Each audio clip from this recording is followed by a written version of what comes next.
नमस्कार, रोख ठोक जनता न्यूजमध्ये आपलं स्वागत आहे।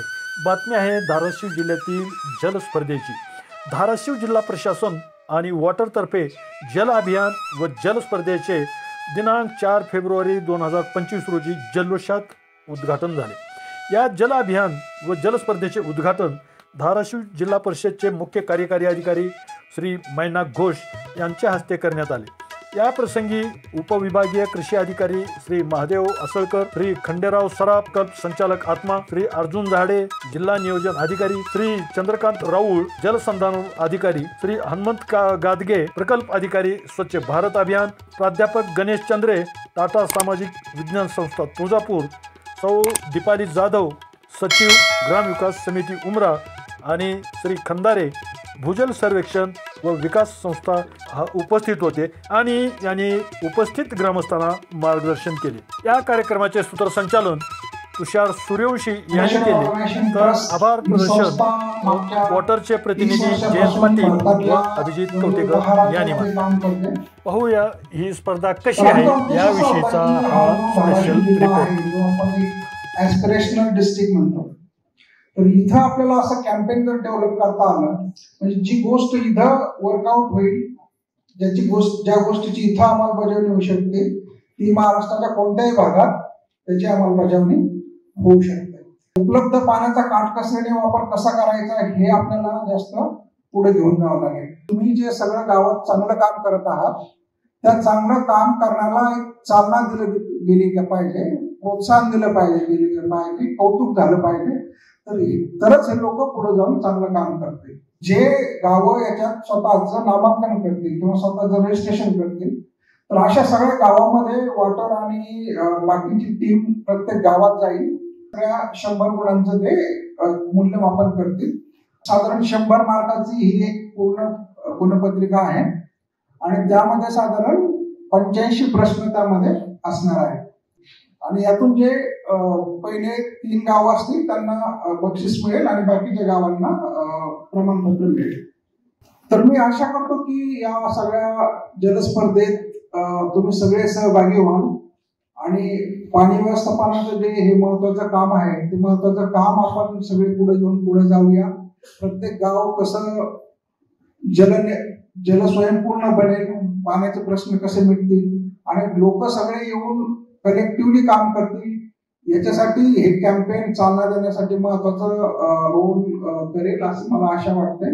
धाराशिव जिल्ह्यातला एकूण जेवढं ग्रामपंचायत आहे ते सगळे ग्रामपंचायतीला या कार्यक्रमामध्ये अगोदर तर नोंदणी करून घ्यायची।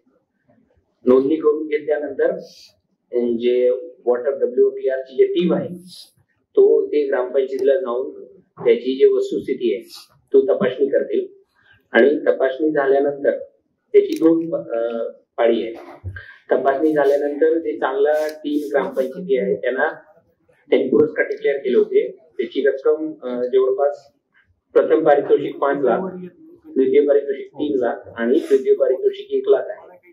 आणि ही फक्त जे रक्कमेचे विषय आहे तो नाहीये, तो गावांमध्ये त्या गावामध्ये त्या परिसरामध्ये जलसंधारण किंवा पाणी साठा करण्याची किंवा पाणीला अजून चांगल्या प्रमाणे वापर कसे व्हावं आणि वॉटर कन्झर्वेशन कसे अजून जास्त सायंटिफिक पद्धतीने करता येईल, जेणेकरून त्याची जी शाश्वतता आहे ते पारंपरिक शाश्वत निर्माण कसे करता येईल त्याच्यावरही भर देता येईल। आणि त्याच्यासाठी तुम्हाला समजा एखाद्या गावामध्ये काही प्रक्रिया झालेली असेल तिकडे अजून त्यांना कसे चांगला करता येईल त्याची जे तज्ञ मार्गदर्शन आहे तेही, आणि हँडहोल्डिंग, फक्त मार्गदर्शन नाही तर हँडहोल्डिंग ती पण हा संस्था करणार आहे। मग तुमच्याकडून प्रस्ताव जास्तीत जास्त आले पाहिजे। लक्षात ठेवा, जिल्हा परिषदेला जेवढे प्रस्ताव असते त्याच्या सगळ्यांमध्ये लोकसंवाद म्हणजे अकुशल जे भाग आहे तो जास्त असते। जेवढं अकुशल कामे तुम्ही करू शकतो पाणी संधारणासाठी तेवढं जिल्ह्यांसाठी चांगलं आहे। त्याच्यामध्ये तो रेशिओ मेंटेन होतोय आणि अजूनही कामाची डिमांड असते आणि एक चांगला पद्धत निर्माण होऊन जाते आणि त्याच्यामध्ये कुशलचे पण आमच्याकडे स्कोप निर्माण होतो। तर मला वाटतं की आज या ठिकाणी तुम्ही सगळे आले आणि सदर कार्यक्रमामध्ये तुमचे चांगलं आणि योग्य मार्गदर्शन होईल याची मी अपेक्षा करतो। पुन्हा या ठिकाणातून मीटिंग नंतर काही ना काही पॉझिटिव्ह मार्गदर्शन तुम्ही सोबत घेऊन जाणार आणि याच्यामध्ये लक्ष केंद्रीभूत करणार पुढे जाऊन, यापेक्षा करतो. तुम्ही सगळीकडे आले, धन्यवाद देतो. आणि वॉटर संस्थांनी सदर कार्यक्रम आजपासूनच तुम्हाला पाणी कारभारी म्हणणार आहात, त्यामुळे उपस्थित पाणी कारभारी म्हणजे धाराशिव जिल्ह्यातील गावांना जल स्वयंपूर्ण बनवण्यासाठी जल अभियान व जल स्पर्धा. गाव आहे शाश्वत, त्याचा विकास झाल्याशिवाय राष्ट्राचा विकास होणार नाही. आता गावाचा शाश्वत विकास म्हणले की जल आणि भूमी ह्या दोन्ही गोष्टी महत्त्वाच्या आहेत.